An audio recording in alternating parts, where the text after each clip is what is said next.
Okay, I do look cozy today, which is the equivalent to me of telling a fat woman in a bikini that she's brave. Just never tell someone that they look comfortable. If they've left the house, the last thing they want to hear is like your outfit is you look so comfortable.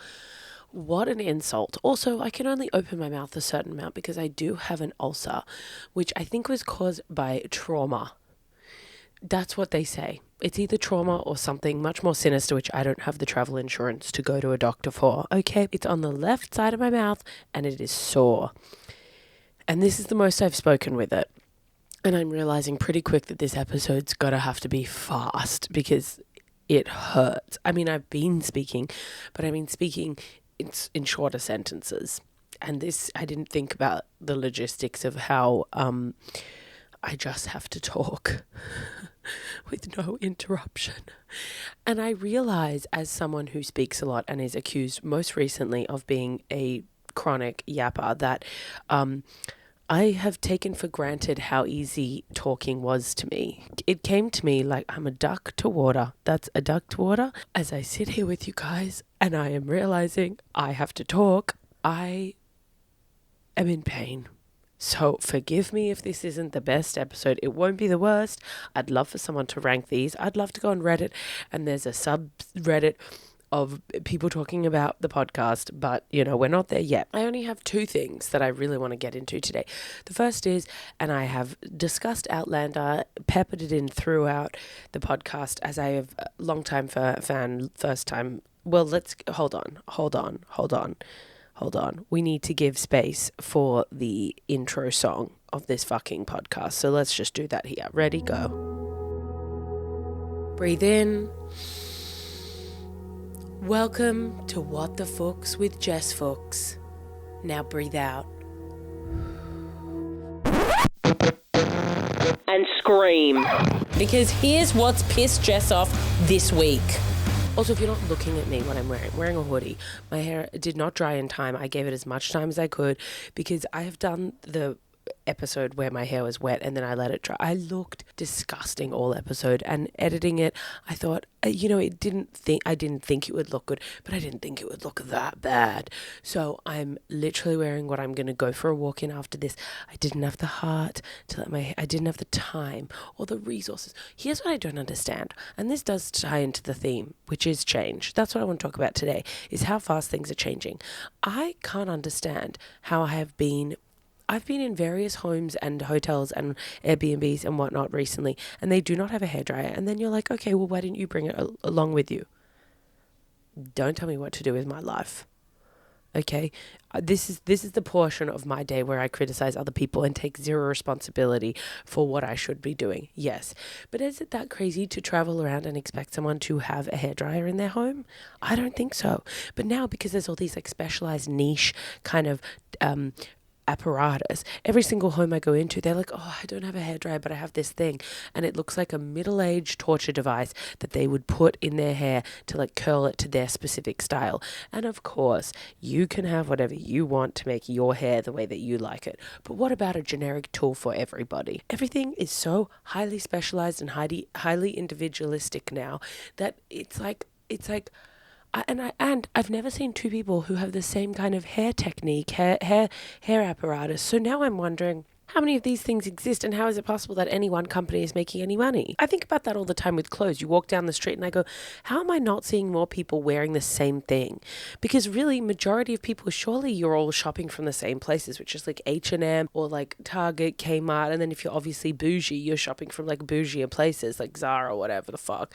But I don't understand how I'm not walking down a street, especially in a major city. I mean, anywhere. And people aren't just dressed like twins. How is that possible? Like, I don't understand the logistics of that. Obviously, I know everyone's like, so much stuff is being made.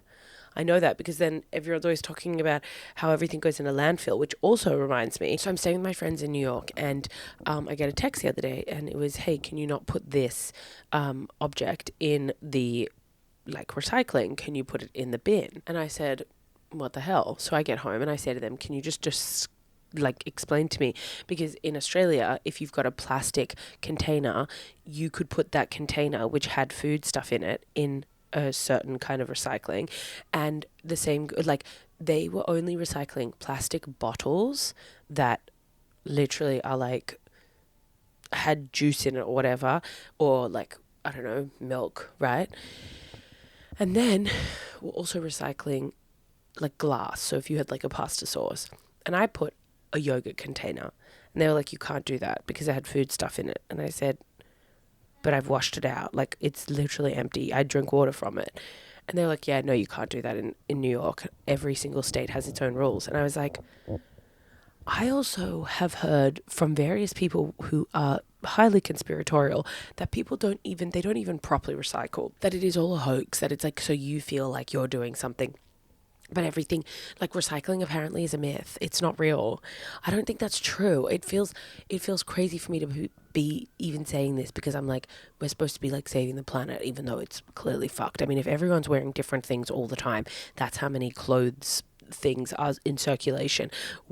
Me putting a yoga container in the right box, is that gonna work? And I know that's so like sad to think, like so like defeatist, to believe that, but because I was like, well, why aren't I putting the yogurt in this thing? And they were like, I don't know, you just don't put the yogurt in the yogurt container in the recycling. And I was like, I think you do. And then we were getting into the discussion of if they even recycle. And apparently in New York City, they don't even recycle. So you've got all these chumps at their home divvying things up just for it to all go in the same fucking waste hole in the ground. And some of you are probably like, yeah, we know that. Like, we know that's bullshit. What I wanted to talk about is the quite simple fact of Outlander, right? And the fact that I finish it this week. Now, there is a season 8 coming. If you've never seen Outlander, I've spoken about it at length. Well, not at length, but in varying degrees. And I don't want to talk about Outlander specifically because I think that will maybe isolate some of you who are like, I don't really like historical porn, right? Because that's kind of what it is. It's like, well, it's not historical. It's very much like magic, or like, well, I'd say it's 2% magic, because the whole premise of the show operates because some sort of magic happened where she traveled in time. Magic. But then literally the rest of the show does not operate with any sort of magic in it. So if you can suspend your belief in a lot of ways, you can really get into this show. And the thing I want to talk about more so is not the show itself, but we all have a show or something that has like a chokehold on us. And it almost, when it becomes so obsessive to watch and engage with, it is literally like, I feel like I'm like being held captive, where I'm just like, release me from this. Like by the end of the show, by the end of season 7, episodes are an hour. There's like 12 or 10 episodes in a season, and I'm watching 12 hours, and I'm just like, please, let me go, please. But what is it about that where it's still a compulsion to finish something? Yet I'm like, I am exhausted by this need to finish it, because the show is great and I love it. And even though a lot of the things that happen is the same, here is a hot guy who's also kind of sweet, the main guy that the girl is interested in, married. Also, the show spans like 30 years or something, and when I tell you all they did was make her hair a little bit grey and his hair like a little lighter, I'm like, I love that, because they know that even though now the characters are supposed to be like 55, 60 years old, like we don't want to see old people fuck, so they still look exactly like they did in like season 2. But now they're jumping from like 1745 to like 1799, and I'm like, but you guys look the same, and I love that. I think the fact that sex sells is just something we have to incorporate into our understanding of life. Because here's the thing, even with reality TV show, I think about reality TV all the time. I don't watch reality TV. I'm already making bad mistakes about love and relationships in my own life. I don't now need to watch a bunch of these crazy women and crazy men do that in their own time. That does not bring me peace. You're hotter than me. You're supposed to be making better choices than me. You should be aspirational, not me screaming at a TV about you picking the wrong guy and then making out with someone in the hot tub. It's like, I can already make those mistakes in my own life.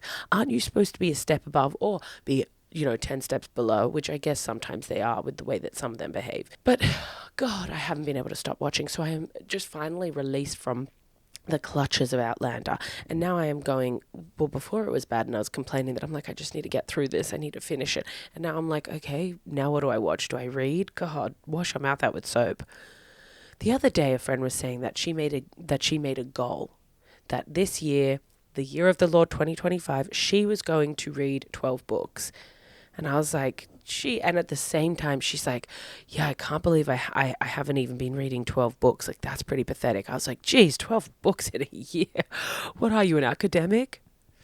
How bad is that? Like, I read. The problem is that I read stuff on my computer. I read articles. I read what's going on, which people who are readers, I can't even use that as a defense. Be like, yeah, but I read a lot online. You know, I'm reading about stuff online. Like, I'm reading the Wikipedia pages of things, or I'm reading articles because when I'm deep diving and I have a hyperfixation on something, it's like people who are reading, they're doing that plus reading 20 books in a month, plus reading 20 books in a year. So I can't really use any excuse for like my behavior. Reading is kind of like a baseline human thing that I should be doing. Do you know what I mean? It's like I'm literate. Like I should just be doing it. It's good for my brain. But I get to the end of the day and I just can't think of anything worse than having to crack open the spine of that Kindle. I'll be honest, it's literally next to me. I leave the Kindle. I have the best of intentions every day. I leave the Kindle next to me, fully charged, and I just never read. And I know that's so bad. I also am like, as I get old, I think reading is going to keep me kind of smart. Or not just smart, but like hands in the grass. Because I feel like with all this TV, it's like my brain is rotting. And then my life on top of that, my life is rotting. And then I'm rotting. And by extension, everything's just a stinking pile of garbage which shouldn't be recycled because that's not even a thing. And I promise myself that I'll read more. All the time I go, read more. And then I just get to the end of the day and I go, I can't even be bothered. Also, it's like with a TV show, I guess the thing is like you can try a TV show for like 20 minutes and if you don't like it, there's like 1,000 others, which, hey, there's probably there are for sure more books in the world than there are TV shows. But the thought of having to then like find another book, download it on my Kindle, or, you know, it's not like I live in a library. If I lived in a library, I mean, maybe that's the thing. That's why TV's got a chokehold on us now, is because we've got Netflix. We've got a literal library of shit to watch and we can just filter through it. Whereas with books, I'm like, I have one book. Next to me, and if I don't like it, and then it's like, do you push through a book you don't like? I don't know. I almost feel like I don't have a sense of how to read because I also am like, I know that I will give a TV show way more time than I should. If I gave a book as much opportunity as I give a TV show, I would be finished the book. I'll watch 5 hours of something before I decide if I do or don't like it, yet I would never give the same grace to a book. And a book hasn't had more time put into it. I mean, if a TV show's been made, it's probably got equal effort put into a book that a book does. Like, I know that I like reading a variety of things. I think before I go to bed, I tend to skew a little more towards smart, so my brain doesn't have to think, and it's like easy. It's like rom-com-y, which is also what I watch. But then what I enjoy reading, like if I'm actually like paying attention to the book, you know, I'm not just like skimming and being like, okay, he puts his member in her, you know, whatever puss, like whatever language they're using, because every single smart writer uses a different kind of euphemism for a penis, which I love, because then they'll just say vagina or pussy, which I mean, we've discussed this before and I won't go into it again, because I just didn't even know there were that many synonyms for dick. That's the truth. So, Outlander's finished. I think I will try to read more. I mean, literally having that conversation with my friend where she was like, yeah, 12 books in a year is pretty bad. And at the same time, I thought, 12 books in a year? God. I don't think I've read 12 books since I finished high school. Don't tell anyone I said that. That's so embarrassing. And I can't even use the fact that I'm dyslexic as an excuse, because it's like, quite literally, being dyslexic, the solve for it is reading more. And isn't that the thing? I think the biggest lesson I've learned recently in my life on emotional level, things that we often don't like about something are also going to be the other side of the coin, the best thing about it. Now, what do I mean by that? Yes, I hate reading. I hate reading because it's like hard to understand. But the thing is, if I read, it will make me smarter. And so you feel dumb, so you don't like reading because then you feel dumb. But then if you read, you get smarter and then you feel smarter. Do you know what I mean? The only other thing that I really wanted to dive into today is the idea of change. I've been thinking a lot about this because I think our generation is experiencing the most change condensed in every which way.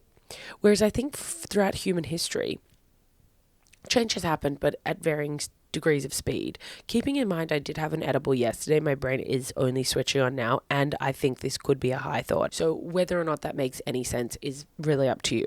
I will also say my friend and I, we took an edible last night and we were somehow discussing the idea of, if you were born, how brilliant is this? If me and my friend were both born in New York City at the same time, same day, but then I leave and I go to Australia, Because of time difference, if the world then was to explode at the exact same time, I am technically older than her.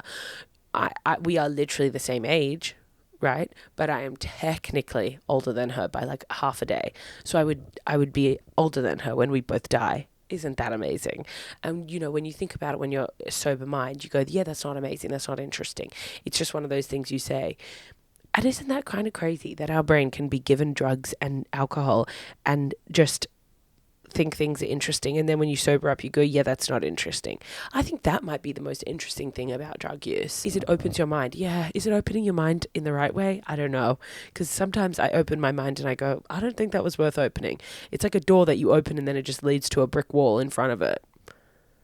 It's kind of useless, kind of not interesting, kind of a waste of everyone's time to discuss it. But I was thinking a lot about change, and I've been thinking about this a lot in terms of like, I think because of the internet, because of everything, that we are experiencing like condensed, fast change. And it is so confusing because the knowledge and the information that is supposed to be handed down from generation to generation to help improve, and each generation should, in theory, get smarter and better than the one before. If evolution, the idea is like we're evolving, which in theory, I think evolution should move forward and like better, ? Discuss that on your own time. You can write me an essay and get back to me. Is evolution positive? Because you could argue that everything with technology is evolving forward, but not all of it is positive. We're getting deep on this episode. I hate to say it.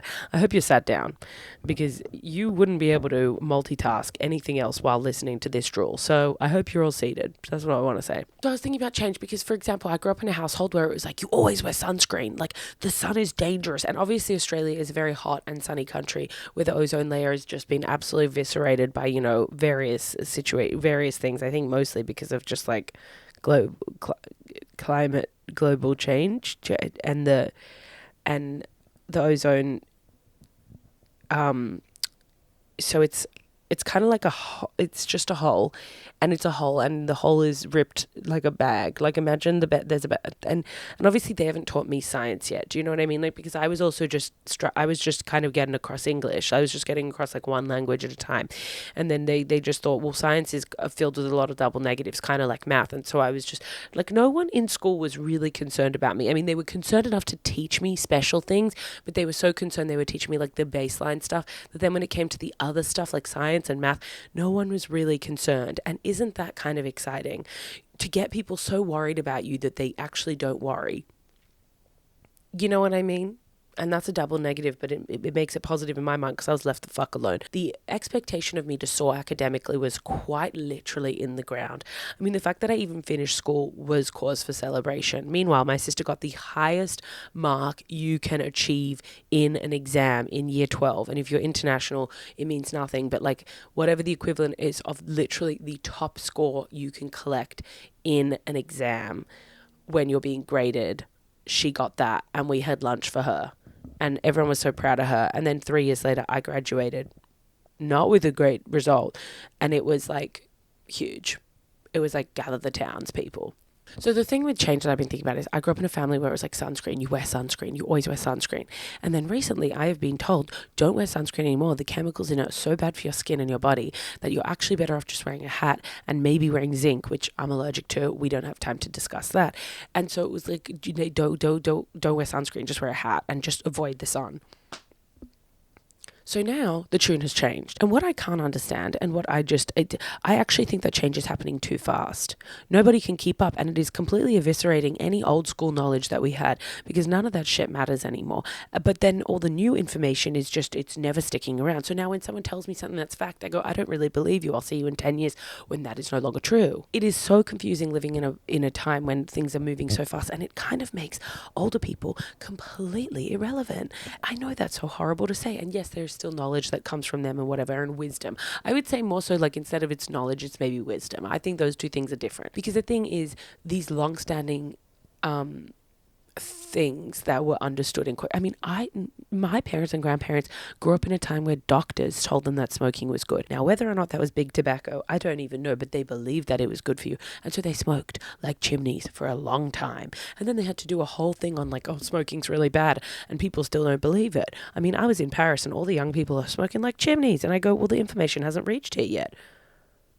I don't know where it is, but it's gotten stuck on the trip over. I mean, it really is so funny, the idea that a doctor used to tell people to smoke cigarettes. I mean, there are ads where doctors were literally prescribing and or telling their patients that smoking is good. It is so goofy. That is so funny to me. That is utterly insane. But the thing that's so funny, because those doctors are old school and speak in like an old school way, so you think, oh my God, look at them, they're doctors, you know, they're like physicians. The number of people I went to school with and I have met in my life who then become doctors or nurses, and I go, really makes me think twice. It really makes me look at people on TikTok who are like, I was diagnosed with this problem and then I went to Reddit and I found the secret and that cured me because the doctors didn't know what they were talking about. And I go, most people think that's crazy, but I kind of am like, yeah, I get it. I've seen doctors in the wild. They're nuts. I don't trust them either. Go on Reddit, get a weird ginger turmeric potion and that'll cure cancer. I buy it. I buy it. Every single day I buy it from you. I'll buy it from you. You make me that tincture. I went to a doctor because I had a sore throat and I was performing. I was on tour. And I would go in and first of all, this man is wearing like a Hawaiian shirt that is so colourful, covered in tattoos. Like, so this dude's seen some shit, right? Covered in tattoos. The shirt's barely buttoned up. I mean, his chest hair's out, he's wearing a necklace. And I'm going, sorry, where is the doctor? Why is it that we expect doctors to be like all put together and all like fancy and stuff like that? Because they are just regular people at the end of the day. I mean, the people that I know who've become doctors are very much regular, normal people who are, if anything, idiots. You know what I mean? I don't know how many smart doctors I know, and I don't mean they might be book smart, but I don't know how many like across the board smart, have their shit together, seem normal and well-adjusted people that I know who become doctors. I don't think it's possible. So this man, he answers the door and he's literally like ushers me in, and I'm thinking, well, you're never going to be able to cure my illness. You're wearing a fucking party shirt on a Tuesday. He's wearing a mask. Every single time he goes to speak, he pulls it down. Okay. What, do you not believe in COVID? He like does a full, like, he checks my chest, he listens to it. We're talking about comedy because he's like, why are you here? I was like, oh, I'm touring, I'm doing a show at the moment. He tells me he doesn't really watch comedy. I'm like, yeah, I can tell. You probably leave here and just like, I don't know, take LSD. Like, I was like, to come to work in a party shirt. It's not even that he's a doctor. I can't think of very many places that you can get away working in a Hawaiian party shirt. So he was wearing a Hawaiian shirt, and then he had the audacity to tell me what I'm doing wrong with my life. And the funniest thing is, I had like a chest infection, right? And so he was checking my throat and my chest and stuff like that. And instead of then giving me the information and educating me on like what I should do, because he gave me a steroid inhaler to fix my lungs, he then pulls up YouTube and searches a video on YouTube which explains what the medication does and how to administer it. And then I'm going, oh, no wonder you're wearing a Hawaiian shirt and had a last minute appointment available. You're a quack. You're a fucking quack. Like, and I'm trying to think of an equivalent if someone came to see me do comedy and I was dressed in a certain way. But really, to be honest, I mean, I've seen men on stage dressed in shirts that have cum stains on it. So, and no one batted an eye. Maybe if I had that, people would be like, that's a little unprofessional, which I don't really think you can be unprofessional in comedy. And that's why I do it. I think we've steamed ourselves out today. I think this is everything. I don't know. I just want to keep it short and sweet. You know, I didn't have too much to talk about. It's been a long week, but a short week at the same time. This has been the first week that has felt like it's been, I spoke to you recently, because in a lot of other episodes I always get to it and I go, God, when was the last time I spoke to those guys? And about 2 days ago I thought, surely it's going to be time for another episode. And then I was checking because I was like, did I miss an episode? But then it hadn't, because it had felt so long for so short as well. Do you know what I mean? Like, sometimes it just doesn't feel right. Sometimes everything just doesn't feel right. Do you guys ever have that? Help, you know? I have been speaking at a more low tone because the roommates are home, and I can hear them literally scratching their arm. That's how thin these walls are. Because a lot of places in New York City were just built from just a dream and a piece of timber. And that's where I'm staying at the moment. And I have no complaints, it's free, but I will say it is hard to record a podcast at your full lung capacity, which is returned after seeing a man in a Hawaiian shirt who did correctly, to his credit, he did correctly diagnose me, or at least all medicines kind of just work on the same thing. Which I also kind of, if I had to start a conspiracy, thank you for asking, I would say that like all medicines work the same. They just shape the pills differently and put them in different bottles so that you think it's helping. Because apparently our minds are that strong.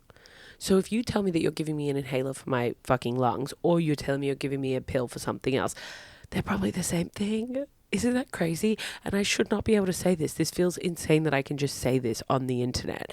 But, my sister's a doctor, so I just sometimes feel entitled to believe what I want to believe. Because I go, well, if she's a doctor, how dumb could I be? They say that people's IQ points are within a couple of each other with siblings. Well, she's a doctor. I've got to be at least in the neighborhood of medicine. I could be a nurse or a scientist or an astronomer. I'm in the neighborhood of whatever medicine is intellectually. And that's a scary thought. Now we best be off. Over and out.